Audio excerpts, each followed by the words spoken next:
In the Geoprocessing pane, set or change the input data set to historic mines. If the tool was left open, this next step is streamlined.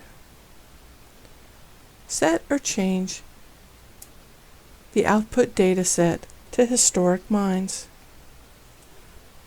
and make sure it is being saved in the Home GIA database. Click Tab to accept the entry and get rid of the warning.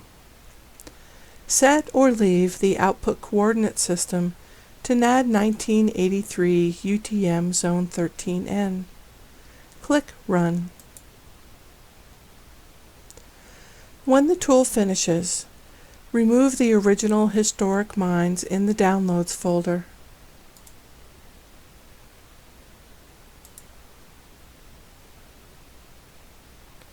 And keep the new one in the Home GIA database.